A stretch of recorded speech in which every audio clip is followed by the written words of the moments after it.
So you want to live full-time in your RV or your van with all that legal mess. Well, there are 3 states that are pretty nomad friendly. They are Texas, Florida, and South Dakota. I'm going to be deep diving into Texas in this video today, and then I'm going to follow up with videos on Florida and South Dakota. So if you want to know how to become a Texan, y'all, then let's dive into it. But before we start, I want to do a little disclaimer here because I am not an attorney. I'm not a financial advisor. I really know very little about Medicare. We're going to bring that up as we go through this. And so all I can talk to you about is me being a nomad and my experience that I've learned and the research that I've done. But remember that like real IDs and insurance, all of those things can change every single year. So be sure to just use this as a guide and then do research about your own particular situation. The first thing you need is an address. So there are a few ways that you can do this in Texas, but there are 2 places that are very popular for nomads. The first one is Escapees RV Club. They are in Livingston, Texas, and they are more than just a mail service. They're a club. It's a big community. But you can get a legal address. You use their address as your residence.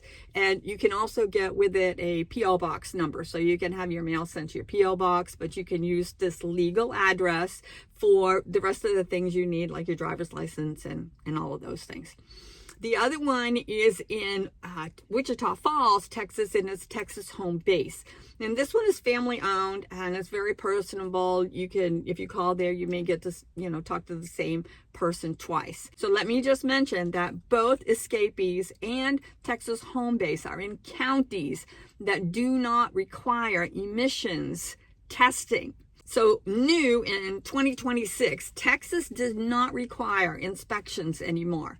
So if you have your mail service or your legal address in one of these 2 places, then you can do all of this online. You never have to return to Texas to register or re-register your RV or your van. Okay, so now you have an address, and I'm going to give you the steps here, and you really need to do them in this order, because if you don't, then you'll have to go back and redo things. So the next thing you need is you need to change the insurance on your RV to the new address that you have either at Escapees or at Texas Home Base. Let me just say that Progressive Insurance and Foremost Insurance, I have Progressive, are the 2 insurance companies that are the most nomad friendly because they understand we don't actually live anywhere. So they understand about garaging. Also, let me say this about your insurance. If you live in your van and your RV full-time, be sure to get full-time RV insurance. On my policy, I think it was $12 a year more. It's not that much, and you get a whole lot of other benefits. And if you don't have it and you get into an accident and you have a claim, they may deny it because you live in it full-time and you didn't disclose that. The third thing you need to do now is get the registration on your RV or your van. So now you have your proof of insurance, and so you can just go ahead and get your registration. Now, if you already own your van, you're not going to have to pay any sales tax when you come into the state. You are going to have to pay a $90 new resident fee. If you buy your van or your RV in Texas, then there is a 6.25% sales tax. And of course, now you'll have your new address on your registration. So you have your address, you have your RV insurance, and you have your registration. The next thing, of course, is your driver's license. Now, you need to go to the DMV in person, and they have a 2-document rule. So the first one is you're going to bring your registration. And the next one is you need to bring your social security card. You need to bring your birth certificate or your passport and your real ID if you have one. Now, there is a 30-day waiting period in order to get your driver's license. So it's like you lived in Texas for 30 days.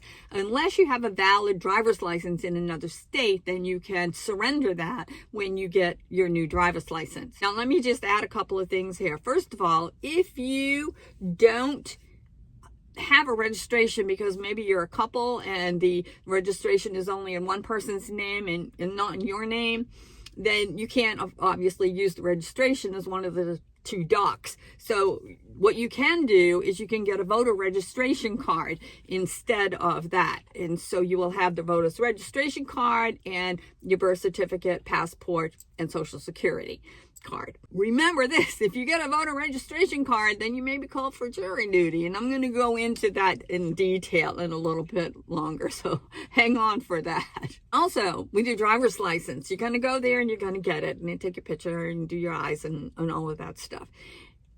Then you don't have to go back to the DMV for this. Are you ready? For 16 years. You get to it's good for 8 years, and you get to renew it online the first time, and then you have to go back for the second time. So you're going to look really young because your picture is going to be on your driver's license, and then 16 years later, you're going to go back and get a new picture. Also, a driver's license is going to cost you like $35. They're really not that expensive to do that. Between the years of 79 and 84 for your age, you can't wait the whole 16 years. If it expires, then you need to actually go in to the DMV to have that one done. If you are over 84 or 85, one or the other, you have to go every 2 years to actually go in because they're going to look at your medical condition and check your eyes.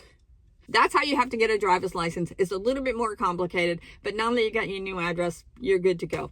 Go get your driver's license. So let me just touch on this again, just to make sure this is clear. There is a no inspection rule in Texas. You never have to get your vehicle inspected, and that just started because I always had a problem with it because mine was due in July, and I was never in Texas in July. So I was very happy to have that go away. And if you are in a no emissions county, that's what your address is, you don't have to have the emission test either. But if you are in a county that has an emission test, then you don't have to have the inspection, but you do have to have the emissions test. I know this is a big question for everybody. And again, I am not an expert on this, but let's talk about insurance, health insurance. If you are in an HMO, then I believe that you are relegated to the specific area that you are in. You need to talk to your insurance company about that and see what you can do about that. I do not have Medicare. I have a separate plan, and it's not an HMO. I can go anywhere and have anything done. Now, if you are on Medicare and you have Medicare Advantage, from what I understand, correct me if I'm wrong, then it is an HMO and you are only allowed to go to the doctors in your area. So if you are now a resident in Texas, then you're going to need to stay in Texas enough to go to the doctors. But from what I understand, you can get Medigap, which is Part G, to go along with what you already have, your A, B, C, D, F, G, whatever they all are.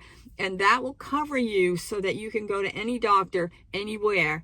Now, your premium's going to be a little higher, but you don't have to keep running back to Texas to go to the doctor. Again, I'm not an expert, so be sure and check that out, but that's how I understand it. People have asked me about income taxes. Now, of course, Texas does not have a state tax, which is another great thing. However, if you work in another state, like if we're nomads, sometimes we might, get a little part-time job in Colorado or somewhere. You will have to file state taxes in the state that you earned the money. So you would file your federal income tax from Texas, and then you would file the non-resident tax to go along with that for the state that you actually worked in. Now, watch out for that, because as I understand it, again, I'm not an expert in taxes either, is that there are some states that their main office is in a different state than the actual state that you work in, and it's possible they may try to double dip you on taxes. So be sure you understand that before you accept a job somewhere, and know whether or not you're going to have to pay taxes in 2 states. But Texas does not have a state income tax. So, of course, to complete your whole domicile footprint, the voter registration is the next thing. And I touched on that a minute ago. If you get a voter registration, of course, you may be called for jury duty. But in Texas, they also pull names from driver's licenses. So even if you don't have a voter's registration, you may still be called for jury duty. Now, It's up to the judge's discretion what happens with that, but you can pretty much always plan on being able to get a postponement if you actually need to come back to Texas to serve on a jury. Again, it's up to the judge's discretion, but if you contact them and tell them you're a full-time nomad, then they may actually just excuse you from that. Texas also has an over 75 rule, so if you are over the age of 75, then you can get a permanent exemption. You never have to serve on jury duty. Before I close up here, let me just give you these steps in order again. First, you get your address. Then you get your RV insurance changed, the address on that. Your registration for your RV or your van. Next, you get your driver's license. You remember that you have a no inspection rule. Then you talk about Medicare or your insurance, because you're going to need to get that changed. Remember about your federal income taxes, and you may have to file state taxes in some other state. And lastly and not least, about your voter's registration. So those are the steps that you have to take in order to become a Texan. Of course, I say that a little tongue-in-cheek because I live in Texas, but the real rule is you have to actually be born in Texas to become a real Texan. So we'll all be transplants into Texas. Okay, so now you know how to become a Texan, to keep your life a lot simpler. So just tell me in the comments if there's any other part of nomad life that you'd like me to do a deep dive into, and let me do your research for you, and I'll cover it in an upcoming video. So in my next video, I'm going to talk about how to become someone from the Sunshine State, a Floridian. I'll have to get some props. I don't actually have anything from Florida anymore.